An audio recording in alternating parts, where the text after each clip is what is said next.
Chapter 46. Elizabeth had been a good deal disappointed in not finding a letter from Jane on their first arrival at Lambton, and this disappointment had been renewed on each of the mornings that had now been spent there.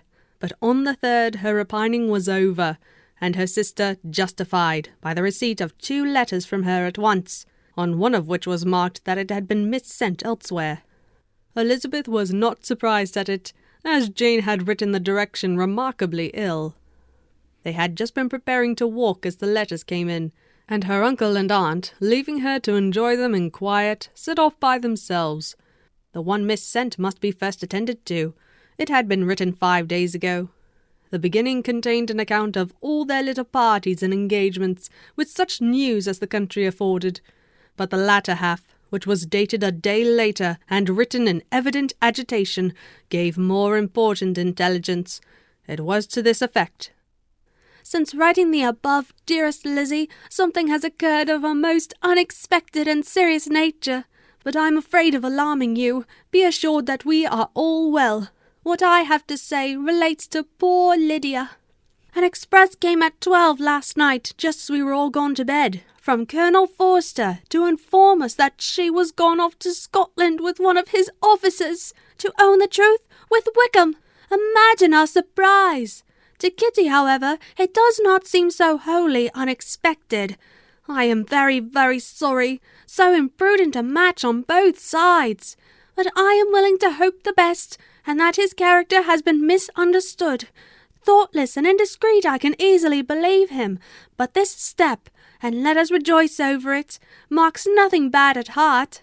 His choice is disinterested at least, for he must know my father can give her nothing. Our poor mother is sadly grieved. My father bears it better. How thankful I am that we never let him know what has been said against him. We must forget it ourselves. They were off Saturday night about 12, as is conjectured, but were not missed till yesterday morning at 8. The express was sent off directly.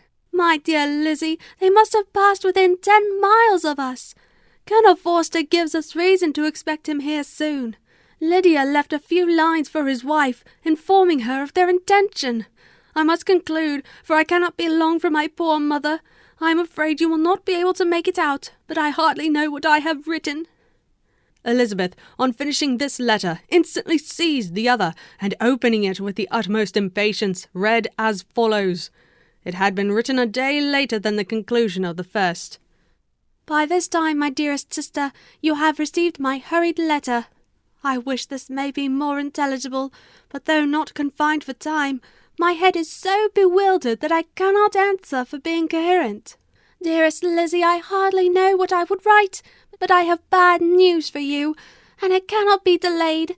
Imprudent as a marriage between Mr. Wickham and our poor Lydia would be, we are now anxious to be assured it has taken place, for there is but too much reason to fear they are not gone to Scotland. Colonel Forster came yesterday, having left Brighton the day before, not many hours after the express. Though Lydia's short letter to Mrs. F. gave them to understand that they were going to Gretna Green, something was dropped by Denny expressing his belief that W. never intended to go there, or to marry Lydia at all, which was repeated to Colonel F., who, instantly taking the alarm, set off from B., intending to trace their route. He did trace them easily to Clapham, but no farther. For on entering the place, they removed into a hackney coach and dismissed the chase that brought them from Epsom. All that is known after this is that they were seen to continue the London road. I know not what to think. After making every possible inquiry on that side of London, Colonel F. came on into Hertfordshire, anxiously renewing them at all the turnpikes, and at the inns in Barnet and Hatfield, but without any success. No such people had been seen to pass through. With the kindest concern, he came on to Longbourn, and broke his apprehensions to us in a manner most creditable to his heart. I am sincerely grieved for him and Mrs. F., but no one can throw any blame on him. Our distress, my dear Lizzie, is very great. My father and mother believe the worst, but I cannot think so ill of him. Many circumstances might make it more eligible for them to be married privately in town than to pursue their first plan. And even if he could form such design against a young woman of Lydia's connections, which is not likely, Can I suppose her so lost to everything? I grieve to find, however, that Colonel F. is not disposed to depend upon their marriage. He shook his head when I expressed my hopes, and said he feared W. was not a man to be trusted. My poor mother is really ill, and keeps her room. Could she exert herself, it would be better, but this is not to be expected. And as to my father, I never in my life saw him so affected. Poor Kitty has anger for having concealed their attachment, but as it was a matter of confidence, one cannot wonder. I am truly glad, dearest Lizzie, that you have been spared something of these distressing scenes. But now, as the first shock is over, shall I own that I long for your return? I am not so selfish, however, as to press for it, if inconvenient. Adieu. I take up my pen again to do what I have told you I would not. But circumstances are such that I cannot help earnestly begging you all to come here as soon as possible. I know my dear uncle and aunt so well that I am not afraid of requesting it, though I have still something more to ask of the former. My father is going to London with Colonel Forster instantly to try to discover her. What he means to do, I am sure I know not, but his excess of distress will not allow him to pursue any measure in the best and safest way, and Colonel Forster is obliged to be at Brighton again tomorrow evening. In such an exigence my uncle's advice and assistance would be everything in the world. He will immediately comprehend what I must feel, and I rely upon his goodness." "Oh, where is my uncle?" cried Elizabeth, darting from her seat as she finished the letter, in eagerness to follow him without losing a moment of the time so precious. But as she reached the door, it was opened by a servant, and Mr. Darcy appeared. Her pale face and impetuous manner made him start, and before he could recover himself enough to speak, she, in whose mind every idea was superseded by Lydia's situation, hastily exclaimed, "I beg your pardon, but I must leave you. I must find Mr. Gardiner this moment on business that cannot be delayed. I have not an instant to lose." "Good God, what is the matter?" cried he, with more feeling than politeness. Then, recollecting himself, "I will not detain you a minute, but let me or let the servant go after Mr. and Mrs. Gardiner. You are not well enough. You cannot go yourself." Elizabeth hesitated, but her knees trembled under her, and she felt how little would be gained by her attempting to pursue them. Calling back the servant, therefore, she commissioned him, though in so breathless an accent as made her almost unintelligible, to fetch his master and mistress home instantly. On his quitting the room, she sat down, unable to support herself, and looking so miserably ill that it was impossible for Darcy to leave her, or to refrain from saying, in a tone of gentleness and commiseration, "Let me call your maid. Is there nothing you could take to give you present relief? A glass of wine. Shall I get you one? You are very ill." "No, I thank you," she replied, endeavouring to recover herself. "There is nothing the matter with me. I am quite well. I am only distressed by some dreadful news which I have just received from Longbourn." She burst into tears as she alluded to it, and for a few minutes could not speak another word. Darcy, in wretched suspense, could only say something indistinctly of his concern, and observe her in compassionate silence. At length she spoke again. "I have just had a letter from Jane with such dreadful news. It cannot be concealed from anyone. My youngest sister has left all her friends, has eloped, has thrown herself into the power of Mr. Wickham. They are gone off together from Brighton. You know him too well to doubt the rest. She has no money, no connections, nothing that can tempt him to... She is lost forever." Darcy was fixed in astonishment. "When I consider," she added in a yet more agitated voice, "that I might have prevented it, I who knew what he was, had I but explained some part of it only, some part of what I learned to my own family. Had his character been known, this could not have happened, but it is all too late now." "I am grieved indeed," cried Darcy. "Grieved, shocked. But is it certain, absolutely certain?" "Oh, yes, they left Brighton together on Sunday night, and were traced almost to London, but not beyond. They are certainly not gone to Scotland." "And what has been done? What has been attempted to recover her?" "My father has gone to London, and Jane has written to beg my uncle's immediate assistance, and we shall be off, I hope, in half an hour. But nothing can be done. I know very well that nothing can be done. How is such a man to be worked on? How are they even to be discovered? I have not the smallest hope. It is every way horrible." Darcy shook his head in silent acquiescence. "When my eyes were opened to his real character, oh, had I known what I ought, what I dared to do! But I knew not. I was afraid of doing too much. Wretched, wretched mistake!" Darcy made no answer. He seemed scarcely to hear her, and was walking up and down the room in earnest meditation, his brow contracted, his air gloomy. Elizabeth soon observed and instantly understood it. Everything must sink under such a proof of family weakness, such an assurance of the deepest disgrace. She could neither wonder nor condemn, but the belief of his self-conquest brought nothing consolatory to her bosom, afforded no palliation of her distress. It was, on the contrary, exactly calculated to make her understand her own wishes, and never had she so honestly felt that she could have loved him as now, when all love must be vain. But self, though it would intrude, could not engross her. Lydia, the humiliation, the misery she was bringing on them all, soon swallowed up every private care, and covering her face with her handkerchief, Elizabeth was soon lost to everything else, and, after a pause of several minutes, was only recalled to a sense of her situation by the voice of her companion, who, in a manner which, though it spoke compassion, spoke likewise restraint, said, "I am afraid you have been long desiring my absence, nor have I anything to plead in excuse of my stay, but real though unavailing concern.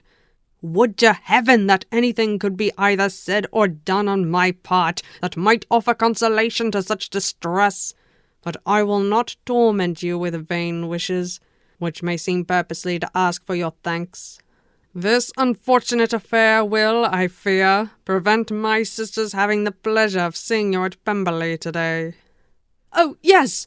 Be so kind as to apologize for us to Miss Darcy. Say that urgent business calls us home immediately. Conceal the unhappy truth as long as it is possible. I know it cannot be long." He readily assured her of his secrecy, again expressed his sorrow for her distress, wished it a happier conclusion than there was at present reason to hope, and, leaving his compliments for her relations, with only one serious parting look, went away. As he quitted the room, Elizabeth felt how improbable it was that they should ever see each other again on such terms of cordiality as had marked their several meetings in Derbyshire, and as she threw a retrospective glance over the whole of their acquaintance, so full of contradictions and varieties, sighed at the perverseness of those feelings which would now have promoted its continuance, and would formerly have rejoiced in its termination. If gratitude and esteem are good foundations of affection, Elizabeth's change of sentiment will be neither improbable nor faulty. But if otherwise, if the regard springing from such sources is unreasonable or unnatural, in comparison of what is so often described as arising on a first interview with its object, and even before 2 words have been exchanged, nothing can be said in her defence, except that she had given somewhat of a trial to the latter method in her partiality for Wickham, and that its ill success might perhaps authorize her to seek the other less interesting mode of attachment. Be that as it may, she saw him go with regret, and in this early example of what Lydia's infamy must produce, found additional anguish as she reflected on that wretched business. Never since reading Jane's second letter had she entertained a hope of Wickham's meaning to marry her. No one but Jane, she thought, could flatter herself with such an expectation. Surprise was the least of all her feelings on this development. While the contents of the first letter remained on her mind, she was all surprise, all astonishment that Wickham should marry a girl whom it was impossible he could marry for money, and how Lydia could have attached him had appeared incomprehensible. But now it was all too natural. For such an attachment as this, she might have sufficient charms, and though she did not suppose Lydia to be deliberately engaging in an elopement without the intention of marriage, she had no difficulty in believing that neither her virtue nor her understanding would preserve her from falling an easy prey. She had never perceived while the regiment was in Hertfordshire that Lydia had any partiality for him, but she was convinced that Lydia had wanted only encouragement to attach herself to anybody. Sometimes one officer, sometimes another, had been her favourite, as their attentions raised them in her opinion. Her affectations had been continually fluctuating, but never without an object. The mischief of neglect and mistaken indulgence towards such a girl, oh, how acutely did she now feel it! To hear, to see, to be upon the spot, to share with Jane in the cares that must now fall wholly upon her, in a family so deranged. A father absent, a mother incapable of exertion, and requiring constant attendance. And though almost persuaded that nothing could be done for Lydia, her uncle's interference seemed of the utmost importance, until he entered the room. The misery of her impatience was severe. Mr. and Mrs. Gardiner had hurried back in alarm, supposing by the servant's account that their niece was taken suddenly ill. But satisfying them instantly on that head, she eagerly communicated the cause of their summons, reading the 2 letters aloud, and dwelling on the postscript of the last with trembling energy. Though Lydia had never been a favourite with them, Mr. and Mrs. Gardiner could not be deeply affected. Not Lydia only, but all were concerned in it. And after the first exclamations of surprise and horror, Mr. Gardiner readily promised every assistance in his power. Elizabeth, though expecting no less, thanked him with tears of gratitude, and all 3 being actuated by one spirit, everything relating to their journey was speedily settled. They were to be off as soon as possible. "But what is to be done about Pemberley?" cried Mrs. Gardiner. "John told us Mr. Darcy was here when you sent for us. Was it so?" "Yes, and I told him we should not be able to keep our engagement. That is all settled." "What is all settled?" repeated the other, as she ran into her room to prepare. "And are they upon such terms as for her to disclose the real truth? Oh, that I knew how it was!" But wishes were vain, or at best could serve only to amuse her in the hurrying and confusion of the following hour. Had Elizabeth been at leisure to be idle, she would have remained certain that all employment was impossible to one as wretched as herself. But she had her share of business as well as her aunt, and amongst the rest were notes to be written to all their friends at Lambton, with false excuses for their sudden departure. An hour, however, saw the whole completed, and Mr. Gardiner, meanwhile, having settled his account at the inn, nothing remained to be done but to go, and Elizabeth, after all the misery of the morning, found herself, in a shorter space of time than she could have supposed, seated in the carriage, and on the road to Longbourn. Chapter 47.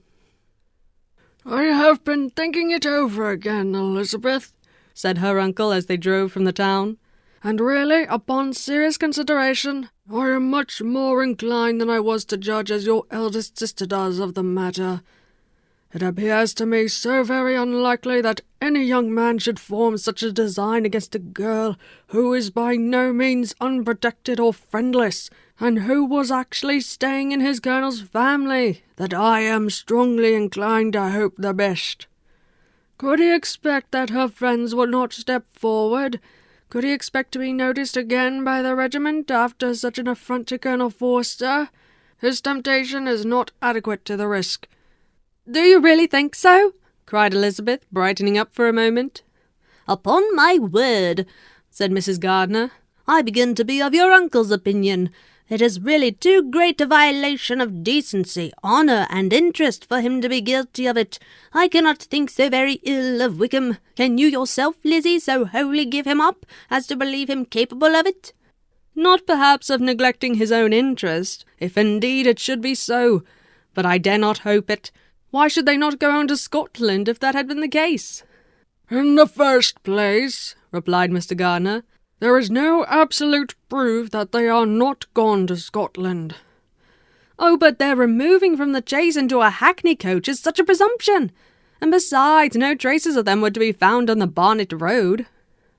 "Well then, supposing them to be in London, they may be there, though for the purpose of concealment, for no more exceptionable purpose. It is not very likely that money should be abundant on either side, and it might strike them that they could be more economically, though less expeditiously, married in London than in Scotland. But why all this secrecy? Why any fear of detection? Why must their marriage be private? Oh, no, this is not likely. His most particular friend, you see by Jane's account, was persuaded of his never intending to marry her. Wickham will never marry a woman without some money. He cannot afford it. And what claims has Lydia? What attractions has she beyond youth, health, and good humour, that can make him for her sake forego every chance of benefiting himself by marrying well? As to what restraint the apprehensions of disgrace in the corps might throw on a dishonourable elopement with her, I am not able to judge, for I know nothing of the effects that such a step might produce. But as to your other objection, I am afraid it will hardly hold good. Lydia has no brothers to step forward, and he might imagine, from my father's behaviour, from his indolence and the little attention he has ever seemed to give to what was going forward in his family, that he would do as little and think as little about it as any father could do in such a matter. But can you think that Lydia is so lost to everything but love of him as to consent to live with him on any other terms than marriage? It does seem, and it is most shocking indeed, replied Elizabeth with tears in her eyes, that a sister's sense of decency and virtue in such a point should admit of doubt. But really I know not what to say. Perhaps I am not doing her justice. But she is very young. She has never been taught to think on serious subjects, and for the last half-year, nay, for a 12-month, she has been given up to nothing but amusement and vanity. She has been allowed to dispose of her time in the most idle and frivolous manner, and to adopt any opinions that came in her way. Since the news show were first quartered in Meryton, nothing but love, flirtation, and officers have been in her head. She has been doing everything in her power, by thinking and talking on the subject, to give greater, what shall I call it, susceptibility to her feelings, which are naturally lively enough. We all know that Wickham has every charm of person and address that can captivate a woman. But you see that Jane, said her aunt, does not think so ill of Wickham as to believe him capable of the attempt. Of whom does Jane ever think ill? And who is there, whatever might be their former conduct, that she would believe capable of such an attempt till it were proved against them? But Jane knows as well as I do what Wickham really is. We both know that he has been profligate in every sense of the word, that he has neither integrity nor honour, that he is as false and deceitful as he is insinuating. And do you really know all this? Cried Mrs. Gardiner, whose curiosity as to the mode of her intelligence was all alive. I do indeed, replied Elizabeth, colouring. I told you the other day of his infamous behaviour to Mr. Darcy, and you yourself, when last at Longbourn, heard in what manner he spoke of the man who had behaved with such forbearance and liberality towards him. There are other circumstances which I am not at liberty, which is not worth while to relate, but his lies about the whole Pemberley family are endless. From what he said of Miss Darcy, I was thoroughly prepared to see a proud, reserved, disagreeable girl. Yet he knew the contrary himself. He must know that she was as amiable and unpretending as we have found her. But does Lydia know nothing of this? Can she be so ignorant of what you and Jane seem so well to understand? Oh yes, that is the worst of all. Till I was in Kent and saw so much of both Mr. Darcy and his relation, Colonel Fitzwilliam, I was ignorant of the truth myself. And when I returned home, the news show was to leave Meryton in a week or fortnight's time. As that was the case, neither Jane, to whom I related the whole, nor I thought it necessary to make our knowledge public. For of what use could it apparently be to anyone that the good opinion which all the neighbourhood had of him should then be overthrown? And even when it was settled that Lydia should go with Mrs. Forster, the necessity of opening her eyes to his character never occurred to me. That she could be in any danger from the deception never entered my head. That such a consequence as this should ensue, you may easily believe was far enough from my thoughts. When they all removed to Brighton, therefore, you had no reason, I suppose, to believe them fond of each other? Not the slightest. I can remember no symptom of affection on either side, and had anything of the kind been perceptible, you must be aware that ours is not a family on which it could be thrown away. When first he entered the corps, she was ready enough to admire him, but so we all were. Every girl in or near Meryton was out of her senses about him for the first 2 months, but he never distinguished her by any particular attention, and consequently, after a moderate period of extravagant and wild admiration, Her fancy for him gave way, and others of the regiment who treated her with more distinction again became her favourites. It may be easily believed that however little of novelty could be added to their fears, hopes, and conjectures on this interesting subject by its repeated discussion, no other could detain them from it long during the whole of the journey. From Elizabeth's thoughts it was never absent, fixed there by the keenest of all anguish, self-reproach. She could find no interval of ease or forgetfulness. They travelled as expeditiously as possible, and sleeping one night on the road, reached Longbourn by dinner-time the next day. It was a comfort to Elizabeth to consider that Jane could not have been wearied by long expectations. The little Gardiners, attracted by the sight of a chaise, were standing on the steps of the house as they entered the paddock. The joyful surprise that lighted up their faces and displayed itself over their whole bodies in a variety of capers and frisks was the first pleasing earnest of their welcome. Elizabeth jumped out, and after giving each of them a hasty kiss, hurried into the vestibule where Jane, who came running downstairs from her mother's apartment, immediately met her. Elizabeth, as she affectionately embraced her, whilst tears filled the eyes of both, lost not a moment in asking whether anything had been heard of the fugitives. "Not yet," replied Jane, "but now that my dear uncle has come, I hope everything will be well." "Is my father in town?" "Yes, he went on Tuesday, as I wrote you word." "And have you heard from him often?" "We have heard only once. He wrote me a few lines on Wednesday to say that he had arrived in safety, and to give me his directions, which I particularly begged him to do. He merely added that he should not write again till he had something of importance to mention." "And my mother? How is she? How are you all?" "My mother is tolerably well, I trust, though her spirits are greatly shaken. She is upstairs, and will have great satisfaction in seeing you all. She does not yet leave her dressing-room. Mary and Kitty, thank heaven, are quite well." "But you, how are you?" cried Elizabeth. "You look pale. How much you must have gone through." Her sister, however, assured her of her being perfectly well, and their conversation, which had been passing while Mr. and Mrs. Gardiner were engaged with their children, was now put an end to by the approach of the whole party. Jane ran to her uncle and aunt, and welcomed and thanked them both with alternate smiles and tears. When they were all in the drawing-room, the questions which Elizabeth had already asked were of course repeated by the others, and they soon found that Jane had no intelligence to give. The sanguine hope of good, however, which the benevolence of her heart suggested, had not yet deserted her. She still expected that it would all end well, and that every morning would bring some letter, either from Lydia or her father, to explain their proceedings, and perhaps announce the marriage. Mrs. Bennet, to whose apartment they all repaired after a few minutes' conversation together, received them exactly as might be expected, with tears and lamentations of regret, invectives against the villainous conduct of Wickham, and complaints of her own sufferings and ill usage, blaming everybody but the person to whose ill-judging indulgence the errors of her daughter must be principally owing. "If I had been able," said she, "to carry my point in going to Brighton with all my family, this would not have happened. But poor dear Lydia had nobody to take care of her. I am sure there was some great neglect or other on their side, for she is not the kind of girl to do such a thing if she had been well looked after. I always thought they were very unfit to have the charge of her, but I was overruled, as I always am. Poor dear child! And now here's Mr. Bennet gone away, and I know he will fight Wickham wherever he meets him, and then he will be killed, and what is to become of us all?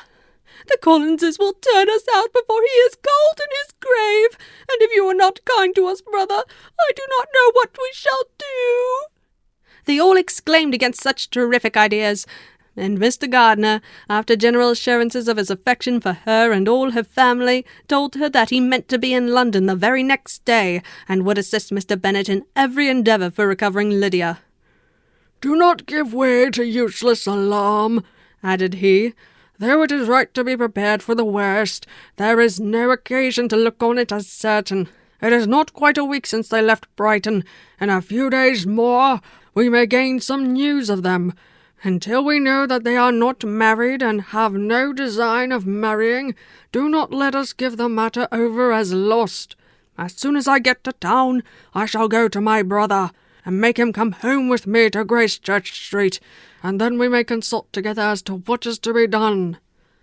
"Oh, my dear brother," replied Mrs. Bennet, "that is exactly what I could most wish for. And now do, when you get to town, find them out, wherever they may be, and if they are not married already, make them marry. And as for the wedding clothes, do not let them wait for that, but tell Lydia she shall have as much money as she chooses to buy them after they are married. And above all things, keep Mr. Bennet from fighting. Tell him what a dreadful state I am in, that I am frightened out of my wits, and have such trembling, such flutterings all over me, such spasms of my side, and pains of my head, and such beatings at my heart, that I can get no rest by night nor by day. And tell my dear Lydia not to give any directions about her clothes till she has seen me, for she does not know which are the best warehouses. Oh, brother, how kind you are! I know you will contrive it all." But Mr. Gardiner, though he assured her again of his earnest endeavours in the cause, could not avoid recommending moderation to her, as well in her hopes as her fears. And after talking with her in this manner till dinner was on table, they left her to vent all her feelings on the housekeeper, who attended in the absence of her daughters. Though her brother and sister were persuaded that there was no real occasion for such a seclusion from the family, they did not attempt to oppose it, for they knew that she had not prudence enough to hold her tongue before the servants while they waited at table, and judged it better that one only of the household, and the one whom they could most trust, should comprehend all her fears and solicitude on the subject. In the dining-room they were soon joined by Mary and Kitty, who had been too busily engaged in their separate apartments to make their appearance before. One came from her books, and the other from her toilette. The faces of both, however, were tolerably calm, and no change was visible in either, except that the loss of her favourite sister, or the anger which she had herself incurred in the business, had given something more of fretfulness than usual to the accents of Kitty. As for Mary, she was mistress enough of herself to whisper to Elizabeth with a countenance of grave reflection, soon after they were seated at table, "This is a most unfortunate affair, and will probably be much talked of. But we must stem the tide of malice, and pour into the wounded bosoms of each other the balm of sisterly consolation." Then, perceiving in Elizabeth no inclination of replying, she added, "Unhappy as the event must be for Lydia, we may draw from it this useful lesson, that loss of virtue in a female is irretrievable, that one false step involves her in endless ruin, that her reputation is no less brittle than it is beautiful, and that she cannot be too much guarded in her behaviour towards the undeserving of the other sex." Elizabeth lifted up her eyes in amazement, but was too much oppressed to make any reply. Mary, however, continued to console her with such kind of moral extractions from the evil before them. In the afternoon, the two elder Miss Bennets were able to be for half an hour by themselves, and Elizabeth instantly availed herself of the opportunity of making any inquiries which Jane was equally eager to satisfy. After joining in general lamentations over the dreadful sequel of this event, which Elizabeth considered as all but certain, and Miss Bennet could not assert to be wholly impossible, the former continued the subject by saying, "But tell me all and everything about it which I have not already heard. Give me further particulars. What did Colonel Forster say? Had they no apprehension of anything before the elopement took place? They must have seen them together forever." Colonel Forster did own that he had often suspected some partiality, especially on Lydia's side, but nothing to give him any alarm. I am so grieved for him. His behaviour was attentive and kind to the utmost. He was coming to us in order to assure us of his concern before he had any idea of their not being gone to Scotland. When that apprehension first got abroad, it hastened his journey." "And was Denny convinced that Wickham would not marry? Did he know of their intending to go off? Had Colonel Forster seen Denny himself?" "Yes, but when questioned by him, Denny denied knowing anything of their plan, and would not give his real opinion about it. He did not repeat his persuasion of their not marrying, and from that I am inclined to hope he might have been misunderstood before." "Until Colonel Forster came himself, not one of you entertained a doubt, I suppose, of their being really married?" "How is it possible that such an idea should enter our brains? I felt a little uneasy, a little fearful of my sister's happiness with him in marriage, because I knew that his conduct had not been always quite right. My father and mother knew nothing of that. They only felt how imprudent a match it must be. Kitty then owned, with a very natural triumph on knowing more than the rest of us, that in Lydia's last letter she had prepared her for such a step. She had known, it seems, of their being in love with each other many weeks. But not before they went to Brighton? No, I believe not. And did Colonel Forster appear to think ill of Wickham himself? Does he know his real character? I must confess that he did not speak so well of Wickham as he formerly did. He believed him to be imprudent and extravagant. And since this sad affair has taken place, it is said that he left Meryton greatly in debt, but I hope this may be false. Oh, Jane, had we been less secret, had we told what we knew of him, this could not have happened. Perhaps it would have been better, replied her sister. But to expose the former faults of any person without knowing what their present feelings were seemed unjustifiable. We acted with the best intentions. Could Colonel Forster repeat the particulars of Lydia's note to his wife? He brought it with him for us to see. Jane then took it from her pocket-book and gave it to Elizabeth. These were the contents. My dear Harriet, you will laugh when you know where I am gone, and I cannot help laughing myself at your surprise tomorrow morning as soon as I am missed. I am going to Gretna Green, and if you cannot guess with who, I shall think you a simpleton, for there is but one man in the world I love, and he is an angel. I should never be happy without him, so I think it no harm to be off. You need not send them word at Longbourn of my going if you do not like it, for it will make the surprise the greater when I write to them and sign my name Lydia Wickham. What a good joke it will be! I can hardly write for laughing. Pray make my excuses to Brad for not keeping my engagement and dancing with him tonight. Tell him I hope he will excuse me when he knows all, and tell him I will dance with him at the next ball we meet with great pleasure. I shall send for my clothes when I get to Longbourn, but I wish you would tell Sally to mend a great slit in my worked muslin gown before they are packed up. Goodbye. Give my love to Colonel Forster. I hope you will drink to our good journey. Your affectionate friend, Lydia Bennet. Oh, thoughtless Lydia! Cried Elizabeth when she had finished it. What a letter this is, to be written at such a moment! But at least it shows that she was serious in the object of her journey. Whatever he might afterwards persuade her to, it was not on her side a scheme of infamy. My poor father, how he must have felt it! I never saw anyone so shocked. He could not speak a word for full 10 minutes. My mother was taken ill immediately, and the whole house in such confusion. Oh, Jane, cried Elizabeth, was there a servant belonging to it who did not know the whole story before the end of the day? I do not know. I hope there was. But to be guarded at such a time is very difficult. My mother was in hysterics, and though I endeavoured to give her every assistance in my power, I am afraid I did not do so much as I might have done. But the horror of what might possibly happen almost took me from my faculties. Your attendance upon her has been too much for you. You do not look well. Oh, that I had been with you! You have had every care and anxiety upon yourself alone. Mary and Kitty have been very kind, and would have shared in every fatigue, I am sure. But I do not think it right for either of them. Kitty is slight and delicate, and Mary studies so much that her hours of repose should not be broken in on. My Aunt Phillips came to Longbourn on Tuesday, after my father went away, and was so good as to stay till Thursday with me.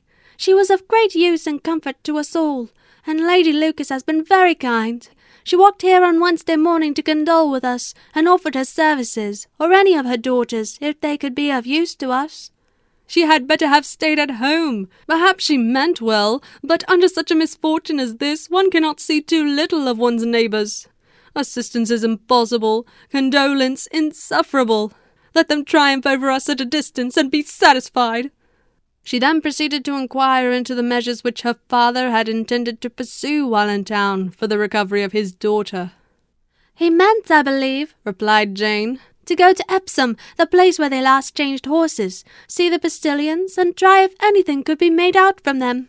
His principal object must be to discover the number of the hackney coach which took them from Clapham. It had come with a fare from London, and as he thought the circumstance of a gentleman and ladies removing from one carriage into another might be remarked, he meant to make inquiries at Clapham. If he could anyhow discover at what house the coachman had before set down his fare, he determined to make inquiries there, and hoped it might not be impossible to find out the stand and number of the coach. I do not know any other designs that he had formed, but he was in such a hurry to be gone, and his spirits so greatly discomposed, that I had difficulty in finding out even so much as this.